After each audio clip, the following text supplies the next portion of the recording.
बारिश की बूंदें उस रात सड़क पर नहीं गिर रही थीं। ऐसा लग रहा था जैसे आसमान खुद जमीन को चेतावनी दे रहा हो कि आज कुछ होने वाला है। महाराष्ट्र के मालशेज घाट की ऊंचाई पर धुंध इतनी घनी थी कि हेडलाइट की रोशनी भी रास्ता मांगती हुई आगे बढ़ रही थी। ट्रकों की लंबी कतार, इंजन की भारी आवाज और टायरों के नीचे पानी की सरसराहट, सब कुछ सामान्य लग सकता था, लेकिन जो लोग इस रास्ते को जानते थे वे जानते थे कि खतरा मोड़ों में नहीं छिपा, खतरा इंसानों में छिपा है। इस रास्ते पर एक नाम था जिसे धीरे से लिया जाता था, राजवीर सिंह। और अगर किसी ने गलती से भी उसका नाम जोर से ले लिया तो सामने बैठा ड्राइवर तुरंत कहता, आवाज धीमी रख, वरना अगला मोड़ नहीं, अगली रात भारी पड़ जाएगी। उस रात भी वही हुआ जो हर रात होता था। बस फर्क इतना था कि इस बार शिकार गलत चुन लिया गया था। इंस्पेक्टर राजवीर सिंह वर्दी में खड़ा हुआ, हाथ में चमकती हुई बैटन और आंखों में वो ठंडापन लिए जो किसी इंसान में नहीं, सिर्फ आदत में आता है। उसने सड़क के बीचों बीच कदम रखा और सामने आ रहे कंटेनर को हाथ दिखाकर रोका। ट्रक धीरे धीरे ब्रेक लगाते हुए रुका। ड्राइवर ने खिड़की नीचे की, चेहरे पर वही डर जो इस रास्ते पर हर नए ड्राइवर के चेहरे पर होता है। राजवीर ने बिना कुछ बोले 2 बार कांच पर नॉक किया, टक टक। आवाज छोटी थी लेकिन असर गहरा। पेपर दिखा, उसने कहा। आवाज में कोई गुस्सा नहीं, लेकिन इतना अहंकार कि सामने वाला खुद को छोटा महसूस करे। ड्राइवर ने जल्दी जल्दी लाइसेंस, रजिस्ट्रेशन और कागज निकाले, हाथ हल्का कांप रहा था। राजवीर ने एक नजर डाली, फिर होठों पर हल्की मुस्कान आई, वही मुस्कान जो शिकार को जाल में फंसते देख शिकारी के चेहरे पर आती है। ये देख, ये गलती है। उसने एक लाइन पर उंगली रखी जो असल में कोई गलती थी ही नहीं। ड्राइवर घबरा गया, बोला, साहब सब ठीक है, आप देख लीजिए। लेकिन राजवीर ने बात काट दी। यहां मैं देखता हूं, और यहां जो मैं बोलता हूं वही कानून होता है, समझा? यही वो लाइन थी जो इस घाट की हवा में घुल चुकी थी, याहन कानून मेन हून। ड्राइवर ने 1 सेकंड के लिए आंखें नीचे कीं, फिर धीरे से कागजों के बीच कुछ रखकर आगे बढ़ाया। राजवीर ने बिना देखे हाथ से लिया, ऐसे जैसे ये सब एक रूटीन हो, जेब में रखा और बोला, अगली बार ध्यान रखना, निकल। ट्रक आगे बढ़ गया, लेकिन ड्राइवर ने जाते जाते स्टीयरिंग पर हाथ मारा। अंदर की घुटन बाहर नहीं आ सकी। ये पहली बार नहीं था और शायद आखिरी भी नहीं। सड़क के किनारे बनी छोटी चाय की दुकान पर बैठे लोग सब देख रहे थे, लेकिन किसी की नजर किसी से नहीं मिली। एक आदमी ने धीरे से कहा, नया ड्राइवर लगता है। दूसरा बोला, हाँ, अब सीख जाएगा। ये जगह कानून से नहीं, डर से चलती थी। यहां गलती सड़क पर नहीं होती थी, गलती होती थी गलत समय पर गलत इंसान के सामने पड़ जाने की।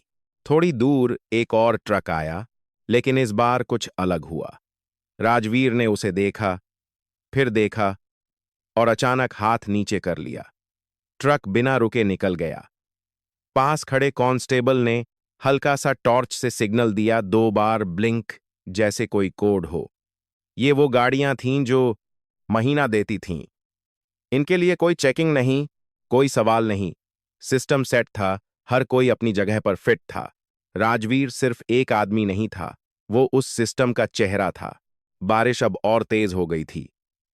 सड़क पर पानी की परत चमक रही थी और दूर से आती एक एसयूवी की हेडलाइट्स उस चमक को चीरती हुई ऊपर चढ़ रही थीं।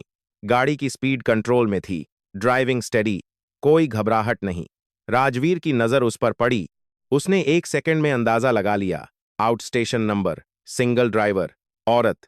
उसने हल्की मुस्कान दी, आसान है। उसने बैटन उठाई और सड़क के बीच खड़ा हो गया। गाड़ी धीरे से रुकी, इंजन चालू रहा। उसने जाकर कांच पर वही 2 नॉक किए, टक का, टक का। लेकिन इस बार जो हुआ वो हर रात जैसा नहीं था। अंदर बैठी महिला ने खिड़की नीचे की, लेकिन उसके चेहरे पर डर नहीं था। उसकी आंखें सीधी राजवीर की आंखों में थीं, बिल्कुल स्टेडी, जैसे वो उसे पढ़ रही हो। पेपर, राजवीर ने कहा। महिला ने बिना हड़बड़ाहट के कागज दिए। उसने ध्यान से देखा, सब सही था। उसने पन्ने पलटे, फिर पलटे, लेकिन इस बार उसे कुछ नहीं मिला। 1 सेकंड के लिए उसके चेहरे पर झुंझलाहट आई, लेकिन उसने तुरंत खुद को संभाला। गाड़ी साइड में लगाओ, उसने कहा। महिला ने पूछा, क्यों? सवाल सीधा था, आवाज शांत। राजवीर को यह टोन पसंद नहीं आया। चेकिंग है, ज्यादा सवाल मत पूछो, उसने कहा। महिला ने फिर पूछा, कौन सा रूल? अब राजवीर की भौहें सिकुड़ीं। उसे आदत नहीं थी कि कोई उससे ऐसे बात करे। मैं बोल रहा हूं, वही रूल है, उसने थोड़ा तेज होकर कहा। पीछे खड़े कुछ ड्राइवर इस सीन को देख रहे थे। एक ने धीरे से कहा, गई बेचारी। लेकिन अंदर बैठी महिला ने गाड़ी बंद नहीं की, सीट बेल्ट नहीं खोली, वो बस उसे देखती रही। अगर गलती है तो बताइए, नहीं है तो मैं जाऊं, उसने कहा। यह सवाल नहीं था, यह चैलेंज भी नहीं था, ये एक स्टेटमेंट था। राजवीर ने पहली बार महसूस किया कि यह मामला थोड़ा अलग है, लेकिन उसके अंदर का अहंकार पीछे हटने को तैयार नहीं था। उसने टॉर्च सीधी उसके चेहरे पर डाली और अहंकार पीछे हटने को तैयार नहीं था। कहा, यहां मैं कानून हूं, समझी आप? वही लाइन, वही टोन, लेकिन इस बार हवा में कुछ बदल गया। एसयूवी के डैशबोर्ड पर एक छोटी सी लाल लाइट ब्लिंक कर रही थी। कैमरा ऑन था। महिला के दुपट्टे के नीचे एक छोटा रिकॉर्डर क्वाइटली सब कुछ कैप्चर कर रहा था, लेकिन राजवीर को इसका अंदाजा नहीं था। उसे सिर्फ इतना दिख रहा था कि एक औरत उसकी बात नहीं मान रही। गाड़ी जब्त कर दूंगा, पेपर रख लूंगा, फिर देखना कैसे घूमती हो, उसने कहा। महिला ने हल्की सांस ली और पहली बार मुस्कुराई। वो मुस्कान डर की नहीं थी, वो मुस्कान किसी ऐसे इंसान की थी जिसे पता है कि सामने वाला खुद अपने जाल में फंस रहा है। उसने धीरे से कहा, आपने अभी जो कहा, दोबारा बोलिए। राजवीर चौंका। क्या? वही, कि यहां आप कानून हैं, उसने शांत स्वर में कहा। पीछे खड़े ड्राइवर अब थोड़ा और ध्यान से देखने लगे। राजवीर को लगा कि वो उसे चिढ़ा रही है। उसने गुस्से में आकर जोर से कहा, हां, यहां मैं कानून हूं, जो मैं कहूंगा वही होगा। शब्द हवा में गूंज गए, लेकिन इस बार वो सिर्फ हवा में नहीं रहे, वो रिकॉर्ड हो चुके थे। कुछ सेकंड के लिए सन्नाटा छा गया। बारिश की आवाज, इंजन की आवाज, सब कुछ बैकग्राउंड में चला गया। महिला ने कागज वापस लिए, उन्हें सलीके से रखा और कहा, ठीक है, आप अपना काम कीजिए, मैं अपना करूंगी। ये सुनकर राजवीर को लगा कि वो झुक गई है। उसने हाथ हिलाकर इशारा किया, निकलो यहां से। एसयू धीरे धीरे आगे बढ़ी, लेकिन इस पूर में बार कहानी खत्म नहीं हुई थी, ये बस शुरू हुई थी। राजवीर वापस अपनी जगह खड़ा हो गया, लेकिन उसके अंदर हल्की बेचैनी थी। उसे समझ नहीं आया क्यों, लेकिन कुछ था जो ठीक नहीं लगा। उसने पीछे खड़े कांस्टेबल से पूछा, नंबर नोट किया? कांस्टेबल ने सिर हिलाया, हां सर। राजवीर ने एक आखिरी बार उस गाड़ी को देखा जो अब धुंध में गायब हो चुकी थी, और खुद से कहा, कल देख लेंगे। उसे नहीं पता था कि कल वही दिन होगा जब उसका पूरा खेल खत्म होने वाला है। उस रात मालशेज घाट पर बारिश वैसे ही गिरती रही, ट्रक वैसे ही चलते रहे, चाय की दुकान वैसे ही खुली रही, लेकिन एक फर्क था। पहली बार किसी ने उस सिस्टम को रिकॉर्ड किया था, पहली बार किसी ने डर के सामने सवाल रखा था, और पहली बार मैं ही कानून हूं कहने वाला आदमी कानून के सामने खड़ा होने वाला था। एसयूवी धीरे धीरे धुंध में गायब हो गई, लेकिन उस रात जो रिकॉर्ड हुआ था वो सिर्फ एक वीडियो नहीं था, वो एक दरवाजा था जो अब खुल चुका था और जिसे बंद करना किसी के बस में नहीं था। गाड़ी के अंदर बैठी अनन्या शर्मा ने रियर व्यू मिरर में एक आखिरी बार पीछे देखा। दूर कहीं टॉर्च की रोशनी फिर से किसी और गाड़ी पर गिर चुकी थी। वही खेल फिर से शुरू हो गया था, लेकिन इस बार फर्क इतना था कि शिकारी को पता ही नहीं था कि उसका शिकार अब उसे देख रहा है, समझ रहा है और धीरे धीरे उसके खिलाफ पूरा जाल बुन रहा है। अनन्या ने गाड़ी की स्पीड स्थिर रखी, हाथ स्टीयरिंग पर मजबूत, लेकिन चेहरे पर कोई घबराहट नहीं, जैसे सब कुछ उसके प्लान के मुताबिक हो रहा हो। और सच यही था कि वो किसी इत्तेफाक से उस रास्ते पर नहीं आई थी, वो वापस आई थी, एक अधूरी कहानी को पूरा करने, एक ऐसी सच्चाई को बाहर लाने जो 3 साल से फाइलों में दबा दी गई थी। उसके दुपट्टे के नीचे रखा छोटा रिकॉर्डर अभी भी चालू था। डैशबोर्ड कैमरा लगातार रिकॉर्ड कर रहा था और उसकी आंखों में वो ठंडापन था जो दर्द से नहीं, फैसले से आता है। शहर की हल्की रोशनी करीब आने लगी, सड़क थोड़ी खुली, ट्रैफिक कम हुआ और उसने धीरे से गाड़ी एक साइड में रोकी, इंजन बंद नहीं किया। बस कुछ सेकंड के लिए आंखें बंद कीं, जैसे अपने अंदर की आवाज को सुन रही हो। फिर तुरंत लैपटॉप बैग खोला, केबल निकाली और कैमरा से डेटा ट्रांसफर करना शुरू कर दिया। कोई जल्दबाजी नहीं, कोई घबराहट नहीं। हर फाइल को नाम देकर सेव करना, टाइम स्टैम्प नोट करना। हर सेकंड की वैल्यू उसे पता थी, क्योंकि वो जानती थी कि ऐसे केस में सच सिर्फ सच नहीं होता, सच को साबित करना पड़ता है, और साबित करने के लिए हर डिटेल मायने रखती है। कुछ ही मिनटों में उसकी स्क्रीन पर वो वीडियो चल रहा था जिसमें राजवीर सिंह की आवाज साफ गूंज रही थी। यहां मैं कानून हूं। अनन्या ने वीडियो को बीच में आप रोका। उस फ्रेम पर जहां उसकी आंखों में अहंकार साफ दिख रहा था, उसने स्क्रीन को कुछ सेकंड तक देखा, जैसे किसी चेहरे को याद में हमेशा के लिए दर्ज कर रही हो। फिर धीरे से बोली, अब खेल शुरू हुआ है। सुबह होते ही अनन्या शहर के एक छोटे से गेस्ट हाउस में थी। कोई बड़ी होटल नहीं, कोई दिखावा नहीं, सिर्फ एक कमरा, एक टेबल और फाइलों का ढेर। उसने अपने सामने दो फोल्डर रखे, एक नया जिसमें रात की रिकॉर्डिंग थी, और एक पुराना जिसमें 3 साल पुरानी फाइलें थीं। और जैसे ही उसने पुराना फोल्डर खोला, उसकी उंगलियां एक सेकंड के लिए रुक गईं। नाम लिखा था रोहित शर्मा। एक पल के लिए कमरे में सन्नाटा छा गया। बाहर की आवाजें भी जैसे धीमी हो गईं। लेकिन अनन्या ने खुद को तुरंत संभाला। ये भावनाओं का समय नहीं था, ये सबूत जोड़ने का समय था। 3 साल पहले उसी रास्ते पर एक ट्रक रोका गया था। ड्राइवर रोहित शर्मा, आधी रात, बारिश, वही हालात। फाइल में लिखा था छोटी सी ट्रैफिक वायलेशन। गाड़ी कुछ समय के लिए रोकी गई, फिर ड्राइवर आगे बढ़ा और कुछ किलोमीटर बाद एक्सीडेंट, केस क्लोज्ड। लेकिन अनन्या ने उस फाइल को कभी बंद नहीं किया था। उसने हर लाइन पढ़ी थी, हर टाइमिंग नोट की थी, और उसे हमेशा एक चीज खटकती रही थी, समय। फाइल में लिखा समय और ड्यूटी रजिस्टर का समय मैच नहीं करता था। 2 घंटे का फर्क था। 2 घंटे जो कहीं गायब थे। 2 घंटे जिनमें क्या हुआ, किसी ने नहीं बताया। उसने आज की रिकॉर्डिंग को उस पुरानी फाइल के साथ रखा, और पहली बार दोनों एक ही कहानी के हिस्से लगने लगे। उसी दिन दोपहर में अनन्या एक छोटे ढाबे पर बैठी थी, सामने चाय, लेकिन ध्यान कहीं और। उसने एक नंबर डायल किया, हेलो, क्या आप सुरेश यादव बोल रहे हैं? दूसरी तरफ से हल्की झिझक भरी आवाज आई, कौन?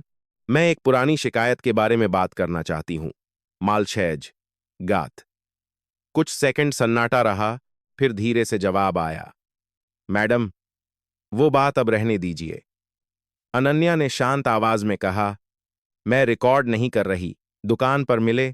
सुरेश की आंखों में डर साफ था। वो बार बार इधर उधर देख रहा था, जैसे कोई सुन रहा हो। अनन्या ने सीधा सवाल नहीं पूछा। उसने बस कहा, आपके साथ क्या हुआ था? और जैसे किसी ने अंदर दबा हुआ बोझ खोल दिया हो, सुरेश बोलने लगा। उस रात उसे रोका गया। कागज सही थे, लेकिन फिर भी गलती निकाली गई। 4 घंटे तक रोके रखा गया। फिर कहा गया, अगर जल्दी जाना है तो समझ जाओ। उसने पैसे दिए, गया, लेकिन उसके बाद हर बार जब वो उस रास्ते से गुजरता, उसे फिर रोका जाता, फिर परेशान किया जाता, जैसे वो अब उनकी लिस्ट में आ गया हो। अनन्या सुनती रही, बीच में नहीं टोका, सिर्फ नोट करती रही, हर डिटेल, हर टाइमिंग, हर नाम। अगले कुछ दिनों में उसने ऐसे कई लोगों से मुलाकात की। कहानियां अलग थीं, लेकिन पैटर्न एक ही था, रोकना, डराना, पैसे लेना, और जो विरोध करे उसे बार बार निशाना बनाना। धीरे धीरे एक तस्वीर साफ होने लगी। ये सिर्फ एक इंसान नहीं था, ये एक सिस्टम था, जिसमें राजवीर सिर्फ एक चेहरा था। एक रात उसने फिर वही रास्ता चुना, लेकिन इस बार वो रुकी नहीं। वो बस दूर से देखती रही। उसने देखा कैसे एक ट्रक को रोका गया, फिर दूसरे को जाने दिया गया, कैसे टॉर्च के सिग्नल से गाड़ियां पहचान ली जाती थीं, कैसे कुछ ड्राइवर खुद ही कागजों में पैसे रखकर आगे बढ़ाते थे, जैसे ये सब अब सामान्य हो चुका हो। वापस कमरे में आकर उसने सब डेटा एक साथ रखा, वीडियो, ऑडियो, स्टेटमेंट्स, और फिर उसने एक नाम सर्कल किया, राजवीर सिंह। लेकिन उसके दिमाग में अब एक और लाइन जुड़ चुकी थी, रोहित शर्मा। क्या दोनों जुड़े हुए थे? क्या 3 साल पहले भी यही पैटर्न था? क्या वही देरी, वही दबाव, वही सिस्टम उस रात भी एक्टिव था? उसने फिर से पुरानी फाइल खोली, इस बार और ध्यान से, हर शब्द, हर साइन, हर बदलाव, और तभी उसकी नज़र एक लाइन पर गई, ड्यूटी ऑफिसर का नाम, वही नाम जो आज भी उस टीम में था। अनन्या की आंखों में पहली बार गुस्से की हल्की झलक आई, लेकिन उसने तुरंत खुद को कंट्रोल किया। ये गुस्सा नहीं, ये सबूत बनना चाहिए था। उसी वक्त उसका फोन बजा, अनजान नंबर। उसने उठाया, कुछ सेकंड तक कोई आवाज नहीं आई। फिर एक धीमी आवाज, मैडम, ज्यादा पूछताछ मत कीजिए, अच्छा नहीं होगा। Call cut. अनन्या ने फोन नीचे रखा। चेहरे पर कोई डर नहीं, बस एक हल्की मुस्कान। अब उन्हें भी पता चल गया था कि कोई खेल बिगाड़ रहा है। उसने लैपटॉप बंद किया, सारी फाइल्स 3 अलग अलग ड्राइव में कॉपी कीं, एक मेल ड्राफ्ट किया लेकिन भेजा नहीं, और धीरे से कहा, अब ये सिर्फ एक केस नहीं रहा, ये जंग है। बाहर बारिश फिर से शुरू हो चुकी थी, लेकिन इस बार ये बारिश डर नहीं ला रही थी। ये एक तूफान की शुरुआत थी। रात गहरी थी, लेकिन अनन्या शर्मा की आंखों में नींद का कोई नामो निशान नहीं था। कमरे की हल्की पीली रोशनी में टेबल पर फैली फाइलें जैसे उससे सवाल पूछ रही थीं, और हर सवाल का जवाब उसी एक नाम की तरफ इशारा कर रहा था, राजवीर सिंह। लेकिन इस बार ये सिर्फ एक भ्रष्ट इंस्पेक्टर की कहानी नहीं थी, ये उस रात की कहानी थी जिसे 3 साल पहले हादसा कहकर बंद कर दिया गया था, और आज पहली बार वो फाइल फिर से सांस लेने लगी थी। अनन्या ने धीरे से रोहित शर्मा की फाइल खोली। उंगलियां उस नाम पर कुछ सेकंड ठहरीं। फिर उसने पन्ना पलटा और खुद को मजबूर किया कि वो इसे एक अधिकारी की तरह पढ़े, न कि एक पत्नी की तरह, क्योंकि अगर वो भावनाओं में बह गई तो सच तक पहुंचने का रास्ता खुद ही धुंधला हो जाएगा। फाइल में वही पुरानी बातें थीं, रात, बारिश, घाट, ट्रक, रोकना, फिर आगे बढ़ना और फिर एक्सीडेंट। लेकिन अब जब उसने इसे दोबारा पढ़ा तो हर लाइन के पीछे छिपी खामोशी उसे सुनाई देने लगी, जैसे कोई सच बार बार दबाया गया हो और अब बाहर आने की कोशिश कर रहा हो। उसने टाइमलाइन बनाई, रात 11:40 बजे ट्रक को रोका गया, 12:10 पर कागज चेक हुए, 12:20 पर रिलीज लिखा गया, लेकिन ड्यूटी रजिस्टर में एंट्री थी रिलीज 2:05 AM, यानी लगभग 2 घंटे का फर्क। 2 घंटे जो कहीं दर्ज नहीं थे, 2 घंटे जो किसी ने जानबूझकर मिटा दिए थे। और ये वही पैटर्न था जो उसने आज भी देखा था, लंबे समय तक रोकना, दबाव बनाना, फिर अचानक छोड़ देना। अनन्या ने कुर्सी पर पीछे टिककर आंखें बंद कीं और उस रात को अपने दिमाग में फिर से जीने की कोशिश की। रोहित की आखिरी कॉल उसे याद आई, बस थोड़ा सा लेट हो जाऊंगा, रास्ते में रोक लिया है। उसकी आवाज में थकान थी, लेकिन डर नहीं, क्योंकि शायद उसे लगा था कि यह भी बाकी रातों जैसा ही होगा। लेकिन उस रात कुछ अलग था, और अब अनन्या को समझ आने लगा था कि वो अलग क्या था। उसने फोन उठाया और एक पुराने नंबर पर कॉल लगाया। कुछ देर बाद जवाब आया, हेलो। आवाज उम्रदराज थी, मैं अनन्या बोल रही हूं, रोहित शर्मा की। दूसरी तरफ कुछ सेकंड की चुप्पी, फिर धीमी आवाज, मैडम, मैंने सोचा था ये बात अब कभी नहीं उठेगी। ये थे मोहनलाल, वही आदमी जो उस रात पास की चाय की दुकान पर था, जिसने सब कुछ देखा था लेकिन कभी कुछ कहा नहीं। अनन्या ने शांत स्वर में कहा, आज बोल दीजिए।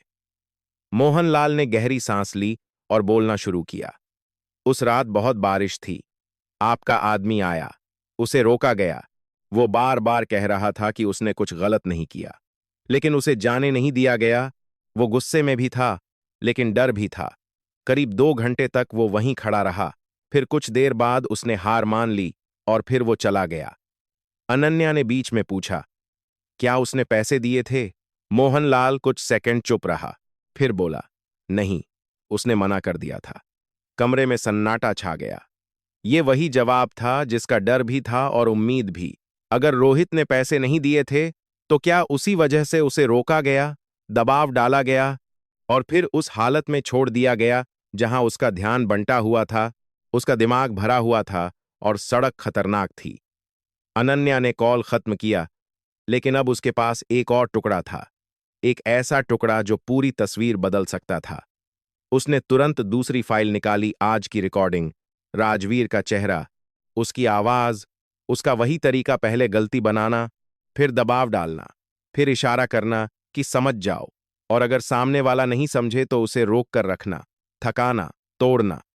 ये सिर्फ रिश्वत नहीं थी, ये मानसिक दबाव था। और वही दबाव शायद उस रात भी रोहित पर डाला गया था।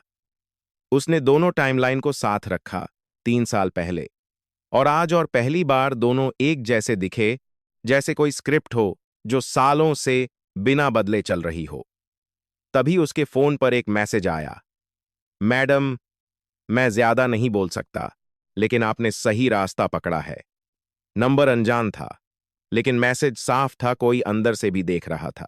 कोई था जो सच जानता था, लेकिन खुलकर सामने नहीं आ सकता था। अनन्या ने तुरंत जवाब नहीं दिया। उसने फोन साइलेंट किया और फिर से काम में लग गई, क्योंकि अब हर सेकंड की कीमत बढ़ चुकी थी। उसी रात उसने ड्यूटी रजिस्टर की कॉपी मंगवाई। कुछ एंट्रीज मेल नहीं खा रही थीं, कुछ नाम बार बार आ रहे थे, और उनमें एक नाम फिर से सामने आया, राजवीर सिंह।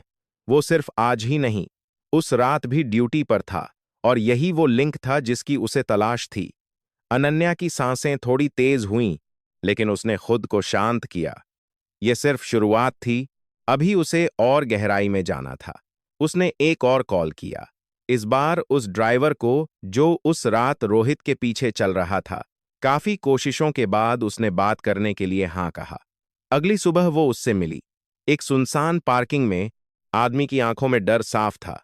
उसने सीधे कहा, मैडम, मुझे इसमें मत घसीटिए। अनन्या ने सिर्फ इतना कहा, मैं आपको बचाने नहीं आई, मैं सच जानने आई हूं। कुछ देर की चुप्पी के बाद उसने बताया, हाँ, मैंने देखा था, उसे रोका गया था, काफी देर तक। वो बार बार कह रहा था कि वो जल्दी में है, लेकिन उसे जाने नहीं दिया गया। फिर जब वो गया, वो तेज चला रहा था, शायद गुस्से में था या परेशान था, और कुछ देर बाद उसने वाक्य पूरा नहीं किया, लेकिन अनन्या समझ गई। ये कोई सीधा सीधा एक्सीडेंट नहीं था, ये एक चेन रिएक्शन था, जहां हर कड़ी जुड़ी हुई थी, रोकना, दबाव डालना, देर कराना, मानसिक स्थिति बिगाड़ना, और फिर सड़क अपना काम कर देती है।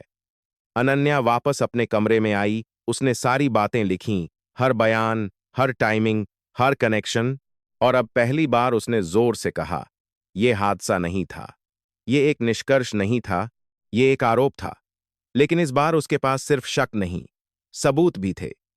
उसने अपने लैपटॉप पर एक नया फोल्डर बनाया, नाम रखा रीओपनिंग केस, और उसमें हर फाइल को क्रम से रखा, जैसे कोई जज के सामने पेश करने के लिए तैयार कर रहा हो।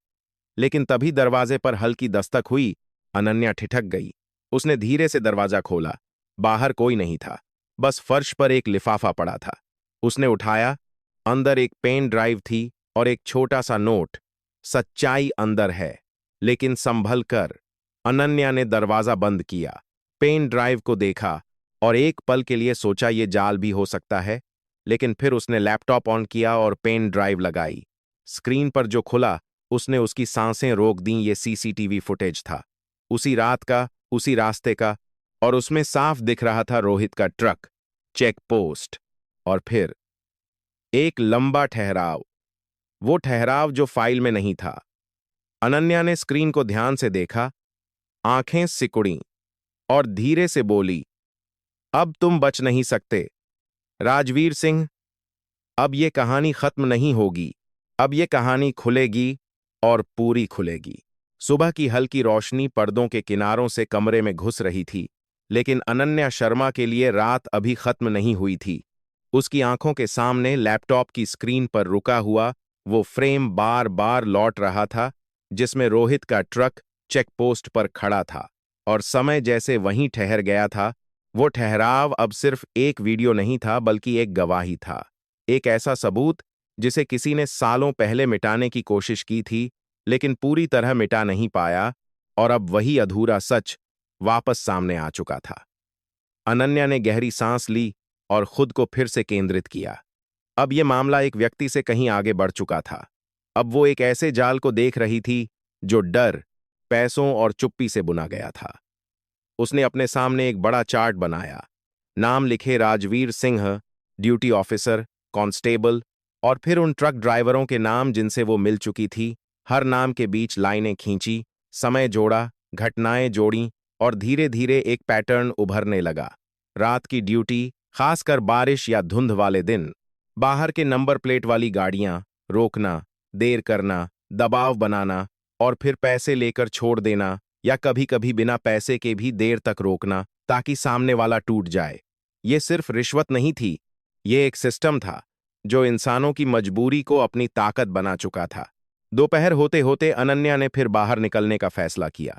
इस बार वो सीधे उन जगहों पर गई जहां से ये सिस्टम सांस लेता था, छोटी चाय की दुकानें, ढाबे, पार्किंग स्पॉट, जहां ड्राइवर रुकते थे और बातें करते थे लेकिन खुलकर नहीं, हमेशा आधी आवाज में, हमेशा इशारों में। वो एक पुराने ढाबे पर बैठी, चाय मंगाई और चुपचाप सुनती रही। कुछ देर बाद दो ड्राइवर पास वाली टेबल पर बैठे बात कर रहे थे। कल रात फिर वही हुआ। राजवीर था ड्यूटी पर। दूसरा बोला, भाई अब तो आदत हो गई है, पैसे दे और निकल। अनन्या ने उनकी तरफ देखा, फिर धीरे से कहा, अगर पैसे न दो तो? दोनों चौंके। एक ने उसे ऊपर से नीचे तक देखा, फिर बोला, मैडम, फिर आप फंस जाओगी, बार बार रोकेंगे, तंग करेंगे, जब तक खुद ही समझ ना आ जाए। उसकी आवाज में डर था, लेकिन उससे ज्यादा थकान थी, जैसे वो लड़ते लड़ते हार चुका हो। अनन्या ने खुद को एक आम इंसान की तरह पेश किया। सवाल पूछे, जवाब सुने, और हर जवाब उसके चार्ट में एक नई लाइन जोड़ रहा था। उसने जाना कि कुछ ट्रक ऐसे थे जिन्हें कभी नहीं रोका जाता, कुछ नंबर ऐसे थे जो आते ही पहचान लिए जाते थे। और ये पहचान अचानक नहीं होती थी, इसके पीछे एक लिस्ट थी, महीना देने वालों की लिस्ट। एक ड्राइवर ने धीरे से कहा, मैडम, अगर आप महीने में दे दो तो कोई नहीं रोकेगा, वरना हर बार रोकेगा। ये वाक्य अनन्या के दिमाग में गूंजता रहा। ये सिर्फ भ्रष्टाचार नहीं था, ये संगठित वसूली थी। शाम होते होते वो वापस कमरे में लौटी और सारे नोट्स अपडेट किए। तभी उसका फोन बजा, वही अनजान नंबर। इस बार उसने कॉल उठाई। मैडम, आप बहुत आगे जा रही हैं। आवाज बदली हुई थी, लेकिन इरादा साफ था। अनन्या ने शांत स्वर में पूछा, आप कौन? दूसरी तरफ से हल्की हंसी आई, जिसे पता है कि आप क्या कर रही हैं और क्यों कर रही हैं। कॉल कट गया। इस बार ये सिर्फ चेतावनी नहीं थी, ये एक संकेत था कि अब सामने वाले भी सक्रिय हो चुके हैं। रात को उसने एक और कदम उठाया। उसने शहर के ट्रैफिक ऑफिस के बाहर जाकर कुछ देर निगरानी की, वहां से आने जाने वालों को देखा, और फिर उसने एक चेहरा पहचाना, वही कांस्टेबल जो उस रात राजवीर के साथ था। वो कुछ देर तक उसका पीछा करती रही, दूरी बनाए रखते हुए, और आखिरकार वो एक छोटी सी कॉलोनी में रुका। अनन्या ने तुरंत कोई कदम नहीं उठाया। उसने सिर्फ लोकेशन नोट की और वापस लौट आई, क्योंकि वो जानती थी कि जल्दबाजी में उठाया गया कदम पूरे केस को खतरे में डाल सकता है। अगले दिन उसे एक और बड़ा सुराग मिला। उस पेन ड्राइव में जो फुटेज थी, उसके साथ एक और फोल्डर था, लॉग्स। उसमें कुछ एंट्रीज थीं, तारीख, समय और कुछ नंबर प्लेट्स, और उनके सामने छोटे छोटे कोड P, C। पहले तो ये समझ नहीं आया, लेकिन जब उसने उन्हें ड्राइवरों के बयानों से मिलाया तो सब कुछ साफ हो गया।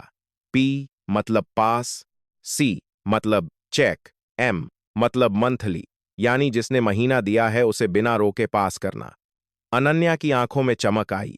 ये सिर्फ गवाही नहीं थी, ये सिस्टम का ब्लूप्रिंट था। लेकिन जितनी तेजी से सच सामने आ रहा था, उतनी ही तेजी से खतरा भी बढ़ रहा था। उसी शाम जब वो अपने कमरे में लौटी तो उसे दरवाजा थोड़ा सा खुला मिला। दिल एक सेकंड के लिए तेज धड़का। उसने धीरे से अंदर कदम रखा। सब कुछ अपनी जगह था, लेकिन टेबल पर रखी उसकी एक फाइल हल्की सी खिसकी हुई थी। किसी ने अंदर आकर देखा था। ये अब साफ था, वो अकेली नहीं थी, कोई उसे देख रहा था, उसकी हर चाल पर नजर रख रहा था। उसने तुरंत अपना बैग खोला, सारे डेटा को दोबारा चेक किया और फिर एक नया कदम उठाया। उसने अपनी सारी फाइल्स की कॉपी 3 अलग अलग जगहों पर सेव की, एक क्लाउड पर, एक पेन ड्राइव में, और एक अपने भरोसेमंद सहकर्मी को एन्क्रिप्ट करके भेज दी। अब अगर कुछ भी होता तो सच फिर भी बाहर आ सकता था। उसने खुद से कहा, अब ये खेल उनका नहीं रहा, अब ये मेरा है। उसी रात उसने फिर से घाट की तरफ जाने का फैसला किया, लेकिन इस बार वो सीधे सामने नहीं आई। वो दूर खड़ी रही, छिपकर देखती रही, और जो उसने देखा, उसने उसके सारे शक को यकीन में बदल दिया। एक ट्रक आया, रोका गया, ड्राइवर उतरा। कुछ मिनट बाद उसने कागजों में कुछ रखा, और फिर बिना किसी चेक के उसे जाने दिया गया। उसके बाद एक और ट्रक आया, उसे ज्यादा देर तक रोका गया। ड्राइवर परेशान दिख रहा था और आखिर में वो भी झुक गया। सब कुछ इतना व्यवस्थित था जैसे कोई स्क्रिप्ट चल रही हो। लेकिन तभी एक और चीज हुई। राजवीर ने अचानक चारों तरफ देखा, जैसे उसे किसी की मौजूदगी का एहसास हो रहा हो। उसकी नजर एक पल के लिए उसी दिशा में गई जहां अनन्या खड़ी थी। अनन्या ने तुरंत खुद को पीछे किया, सांस रोक ली। कुछ सेकंड के लिए सब कुछ थम गया। फिर राजवीर ने नजर हटा ली और वापस अपने काम में लग गया। लेकिन उस एक पल ने अनन्या को समझा दिया, अब वो भी शक में है। वापस लौटते समय अनन्या के दिमाग में सिर्फ एक ही बात चल रही थी। ये सिस्टम सिर्फ पैसे नहीं ले रहा, ये लोगों की जिंदगी से खेल रहा है। ये वही सिस्टम है जिसने रोहित को रोका, दबाव डाला और फिर उसे उस हालत में छोड़ दिया जहां एक छोटी सी गलती भी जान ले सकती थी। अब ये सिर्फ एक केस नहीं था, ये एक जवाब था उस सवाल का जो 3 साल से उसके अंदर जिंदा था। कमरे में पहुंचकर उसने आखिरी बार अपने चार्ट को देखा। अब वो सिर्फ नामों का जाल नहीं था, वो एक पूरी कहानी थी। भ्रष्टाचार, डर, दबाव और चुप्पी की कहानी। और उस कहानी के बीच में एक नाम सबसे गहरा लिखा था, राजवीर सिंह। अनन्या ने धीरे से पेन उठाया और उस नाम के चारों तरफ एक घेरा बना दिया। फिर धीरे से बोली, अब बारी तुम्हारी है। रात फिर से गहरी हो चुकी थी, लेकिन इस बार अंधेरा सिर्फ बाहर नहीं था, खेल अब खुलकर सामने आने वाला था। और हर चाल सोच समझकर चलनी थी, क्योंकि अब एक गलत कदम पूरे केस को तोड़ सकता था। अनन्या शर्मा ने अपने सामने रखी फाइलों को आखिरी बार देखा। हर वीडियो, हर ऑडियो, हर स्टेटमेंट एक दूसरे से जुड़ चुका था। और अब ये सिर्फ शक नहीं रहा था, बल्कि एक पूरा स्ट्रक्चर्ड केस बन चुका था, जिसमें हर कड़ी राजवीर सिंह तक जाती थी। लेकिन असली सवाल ये था कि इस जाल को सिर्फ दिखाना है या तोड़ना भी है। और अनन्या जानती थी कि अगर सिर्फ राजवीर को पकड़ा गया तो सिस्टम बच जाएगा और कुछ महीनों बाद कोई नया राजवीर उसी जगह खड़ा होगा। इसलिए इस बार वॉर गहरा होना था। उसने लैपटॉप खोला और एक फाइल तैयार करनी शुरू की। सभी सबूतों का क्रम, टाइमलाइन, क्रॉस रेफरेंस, हर वीडियो के साथ टाइम स्टैम्प, हर बयान के साथ तारीख। उसने इसे सिर्फ एक शिकायत नहीं, बल्कि एक चार्जशीट की तरह तैयार किया, क्योंकि उसे पता था कि जब ये ऊपर जाएगा तो कोई भी छोटी गलती उसे कमजोर बना सकती है। सुबह होते ही उसने वो फाइल अपने विभाग के एक वरिष्ठ अधिकारी को सुरक्षित चैनल से भेज दी, साथ ही एक कॉपी उस टीम को भी जो आंतरिक सतर्कता की जांच करती थी। और इस बार उसने इंतजार नहीं किया, उसने प्रक्रिया शुरू कर दी थी। उसी दोपहर ट्रैफिक ऑफिस में एक बंद कमरे में मीटिंग हुई। फाइल खोली गई, वीडियो चलाया गया और जैसे ही राजवीर की आवाज गूंजी, यहां मैं कानून हूं, कमरे में बैठे लोगों के चेहरों पर एक साथ बदलाव आया। कुछ चौंके, कुछ चुप हो गए और कुछ ने नजरें झुका लीं, क्योंकि ये सिर्फ एक लाइन नहीं थी, ये पूरे सिस्टम का आईना था। सवाल शुरू हुए, ये कब का है? और ये बाकी क्लिप्स, कितने केस जुड़े हैं इससे? अनन्या ने शांत आवाज में हर सवाल का जवाब दिया, बिना भावनाओं के, सिर्फ तथ्यों के साथ, क्योंकि यही उसकी ताकत थी। उसी समय आदेश जारी हुआ, प्रारंभिक जांच तुरंत शुरू की जाए, संबंधित अधिकारियों को नोटिस भेजा जाए और राजवीर सिंह को अस्थायी रूप से ड्यूटी से हटाया जाए।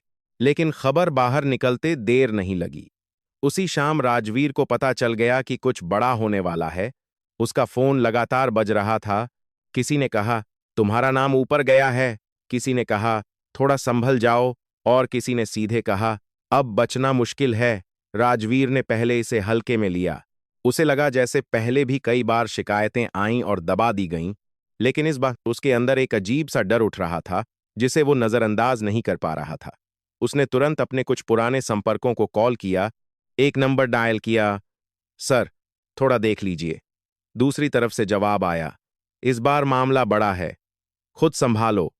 कॉल कट गया। राजवीर ने फोन को घूरा। पहली बार उसे महसूस हुआ कि वो अकेला पड़ सकता है। उसी रात उसने अपने एक भरोसेमंद कांस्टेबल को बुलाया। किस किस ने बयान दिया है? कांस्टेबल ने कुछ नाम बताए। राजवीर की आंखों में गुस्सा उतर आया। सबको समझाओ, जो भी बोला है वापस ले। ये उसका पुराना तरीका था, डराओ, दबाओ, चुप कराओ। लेकिन इस बार चीजें पहले जैसी नहीं थीं। अगले ही दिन दो गवाहों ने अपने बयान बदलने की कोशिश की, लेकिन उनके पुराने रिकॉर्डेड स्टेटमेंट पहले ही सुरक्षित किए जा चुके थे और यही अनन्या की चाल थी। उसने पहले ही सब कुछ लॉक कर दिया था, ताकि कोई भी पीछे हटे तो भी सच पीछे न हटे। इसी बीच एक और बड़ा कदम उठाया गया, राजवीर के घर पर छापा।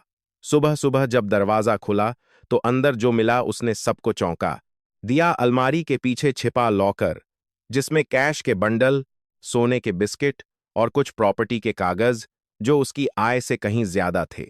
हर चीज कैमरे में रिकॉर्ड हुई, हर चीज सील की गई।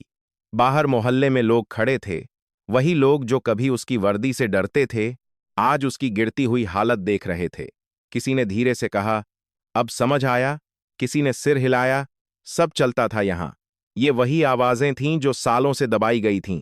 उधर ऑफिस में जांच तेज हो चुकी थी। एक एक करके लोगों को बुलाया जा रहा था, सवाल पूछे जा रहे थे और हर जवाब के साथ तस्वीर और साफ होती जा रही थी। एक जूनियर कांस्टेबल ने आखिरकार सच बोल दिया। कैसे पैसे बांटे जाते थे, कैसे सिग्नल दिए जाते थे, कैसे कुछ गाड़ियों को जानबूझकर छोड़ा जाता था। उसके बयान ने केस को और मजबूत कर दिया। अब ये सिर्फ एक आदमी की गलती नहीं थी, ये एक नेटवर्क था। जब ये सब अनन्या के सामने रखा गया तो उसने सिर्फ सिर हिलाया। उसे खुशी नहीं हुई, उसे संतोष भी नहीं हुआ, क्योंकि उसके लिए ये जीत नहीं थी, ये सिर्फ सच का एक हिस्सा था। उसी शाम राजवीर को पूछताछ के लिए बुलाया गया। वो कमरे में बैठा था, चेहरा सख्त लेकिन अंदर से हिल चुका था। सामने स्क्रीन पर वही वीडियो चलाया गया, उसकी खुद की आवाज, उसका खुद का चेहरा। यहां मैं कानून हूं। कुछ सेकंड के लिए वो चुप रहा, फिर अचानक उसने टेबल पर हाथ मारा। सब करते हैं, सिर्फ मैं ही क्यों? उसकी आवाज में गुस्सा था, लेकिन उसमें डर भी छिपा था। अधिकारी ने शांत स्वर में कहा, जो सामने है उसका जवाब दो। राजवीर के पास जवाब नहीं था। उसने इधर उधर देखा, जैसे कोई रास्ता ढूंढ रहा हो, लेकिन इस बार कोई रास्ता नहीं था। उसने पहली बार महसूस किया कि जिस सिस्टम पर वो भरोसा करता था, वही अब उसके खिलाफ खड़ा था। उसी समय एक और फाइल खोली गई, 3 साल पुराना केस, रोहित शर्मा का। और जब दोनों केस एक साथ रखे गए तो कनेक्शन साफ दिखने लगा। वही पैटर्न, वही देरी, वही तरीका। कमरे में बैठे लोगों के चेहरों पर अब सिर्फ गंभीरता थी, क्योंकि मामला अब सिर्फ करप्शन का नहीं रहा था। ये लापरवाही से आगे बढ़कर संभावित आपराधिक जिम्मेदारी तक पहुंच चुका था। राजवीर ने फाइल को देखा, फिर अनन्या की तरफ देखा। उसकी आंखों में पहली बार सवाल था, तुम कौन हो? अनन्या ने बिना भाव के कहा, सच। ये एक शब्द कमरे में गूंज गया। बाहर आसमान साफ था, लेकिन अंदर तूफान पूरी तरह आ चुका था। आदेश जारी हुआ, राजवीर सिंह को गिरफ्तार किया जाए, आगे की जांच में सहयोग के लिए हिरासत में लिया जाए। जब उसे बाहर ले जाया गया, हाथों में हथकड़ी, तो वही सड़क, वही लोग, वही माहौल था, लेकिन नजरें बदल चुकी थीं। कोई डर नहीं था, सिर्फ देखना था। एक आदमी जो कभी खुद को कानून समझता था, आज कानून के सामने खड़ा था। अनन्या दूर खड़ी सब देख रही थी। उसने आगे बढ़कर कुछ नहीं कहा, कोई प्रतिक्रिया नहीं दी, क्योंकि उसके लिए ये अंत नहीं था, ये सिर्फ एक दरवाजा खुलना था। उसने धीरे से अपनी फाइल बंद की और आसमान की तरफ देखा, जैसे किसी को जवाब दे रही हो, अभी बाकी है। सुबह का सूरज धीरे धीरे आसमान पर चढ़ रहा था, लेकिन उस दिन की रोशनी सिर्फ एक नए दिन की शुरुआत नहीं थी। वो एक ऐसे सच की शुरुआत थी जिसे सालों तक अंधेरे में दबाकर रखा गया था। अनन्या शर्मा खिड़की के पास खड़ी थी। सामने दूर तक फैला शहर, सड़कों पर भागती गाड़ियां, लोगों की रोजमर्रा की जिंदगी, सब कुछ वैसा ही था जैसा हर दिन होता है। लेकिन उसके अंदर कुछ बदल चुका था, क्योंकि आज उसके हाथ में सिर्फ एक केस नहीं था, उसके हाथ में वो जवाब था जिसका इंतजार उसे 3 साल से था। टेबल पर रखी फाइल के ऊपर साफ लिखा था, reopened investigation, Rohit Sharma case. और उस फाइल के हर पन्ने में अब सिर्फ शक नहीं, बल्कि कनेक्शन था, सबूत था, और सबसे बड़ी बात, सच था। राजवीर सिंह अब सलाखों के पीछे था। उसका चेहरा अब टीवी चैनलों पर चल रहा था। वही आदमी जो कभी सड़क पर खड़े होकर लोगों को डराता था, आज खुद सवालों के घेरे में था। न्यूज चैनलों पर हेडलाइन चल रही थी, घाट पर वसूली का खेल बेनकाब, इंस्पेक्टर गिरफ्तार, भ्रष्ट सिस्टम का पर्दाफाश। लेकिन इन सब शोर के बीच अनन्या शांत थी, क्योंकि उसके लिए ये कोई तमाशा नहीं था। ये एक अधूरी कहानी का एक हिस्सा था जो अब धीरे धीरे पूरा हो रहा था। जांच आगे बढ़ी। राजवीर के खिलाफ चार्जशीट तैयार हुई। रिश्वत, पद का दुरुपयोग, गलत तरीके से वाहन रोकना और अब एक नया एंगल, लापरवाही से हुई मौत में संभावित भूमिका। ये लाइन छोटी थी, लेकिन उसका मतलब बहुत बड़ा था। एक दिन उसे ऑफिस बुलाया गया। एक वरिष्ठ अधिकारी ने फाइल उसके सामने रखी और कहा, हमने केस को फिर से खोला है और इस बार ये सिर्फ एक्सीडेंट नहीं माना जाएगा। अनन्या ने कुछ नहीं कहा, बस सिर झुकाकर फाइल खोली। उसकी आंखें हर लाइन पढ़ रही थीं, लेकिन उसके अंदर कुछ और चल रहा था। एक याद, एक आवाज, एक चेहरा। रोहित। वो रात, वो कॉल, वो अधूरी बात, सब कुछ एक साथ वापस आ रहा था। लेकिन इस बार वो टूट नहीं रही थी, क्योंकि इस बार वो अकेली नहीं थी। इस बार सच उसके साथ था। कुछ दिनों बाद वो अपने घर लौटी, लंबे समय बाद।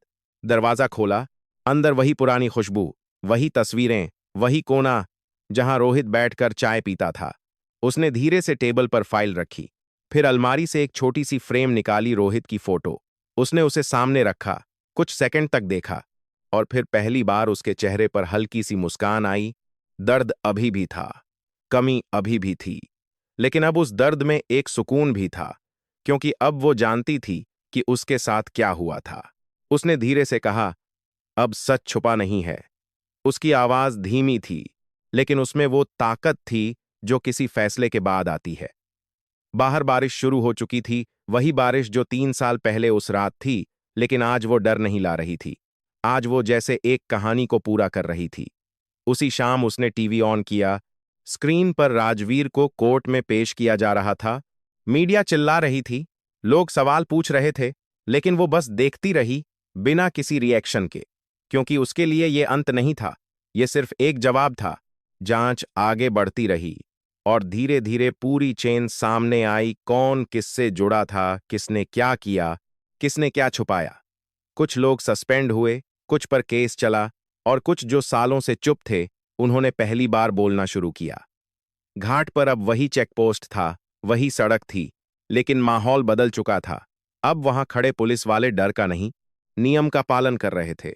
ड्राइवर अब भी आते थे, गाड़ियां अब भी चलती थीं, लेकिन अब एक फर्क था। अब वहां मैं ही कानून हूं की आवाज नहीं गूंजती थी।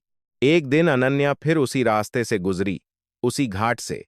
गाड़ी धीमी थी, उसने जानबूझकर वही समय चुना। रात, हल्की बारिश, वही मोड़, वही सड़क। उसने गाड़ी नहीं रोकी, कोई उसे रोकने नहीं आया। उसने बस धीरे धीरे उस जगह को पार किया जहां सब कुछ शुरू हुआ था। उसकी आंखों में कोई डर नहीं था, कोई गुस्सा नहीं था, बस एक शांति थी, जैसे किसी ने अंदर की लड़ाई जीत ली हो। वापस शहर पहुंचकर उसने अपनी फाइल बंद की, सिस्टम में आखिरी अपडेट किया और स्क्रीन ऑफ कर दी। केस खत्म नहीं हुआ था, कानूनी प्रक्रिया अभी बाकी थी, लेकिन उसका हिस्सा पूरा हो चुका था। उसने अपने बैग से वो पुराना पेन ड्राइव निकाला, कुछ सेकंड उसे देखा, फिर उसे एक डिब्बे में रख दिया। अब उसकी जरूरत नहीं थी, क्योंकि सच अब छुपा नहीं था। उस रात वो छत पर खड़ी थी। आसमान साफ था, बारिश रुक चुकी थी, हवा हल्की थी। उसने आंखें बंद कीं और गहरी सांस ली, जैसे पहली बार उसे सुकून मिला हो। उसके दिमाग में एक ही बात थी, सिस्टम बदलना मुश्किल है, लेकिन नामुमकिन नहीं।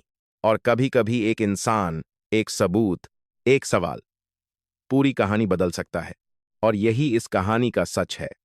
अगर आप कभी ऐसे सिस्टम का हिस्सा बनते हैं जहां गलत चीजें सामान्य लगने लगती हैं, तो याद रखिए, चुप रहना भी एक चुनाव है और बोलना भी। फर्क बस इतना है कि चुप्पी गलत को मजबूत करती है और सच उसे गिरा सकता है। अगर आपको ये कहानी सच्चाई के करीब लगी, अगर आपको लगता है कि ऐसी कहानियां और लोगों तक पहुंचनी चाहिए, तो इस वीडियो को लाइक कीजिए, शेयर कीजिए और चैनल को सब्सक्राइब करना मत भूलिए, क्योंकि यहां हर कहानी सिर्फ मनोरंजन नहीं, एक आईना होती है जो हमें दिखाती है कि सही क्या है और गलत क्या। और अगली कहानी में मिलते हैं, जहां फिर एक सच सामने आएगा।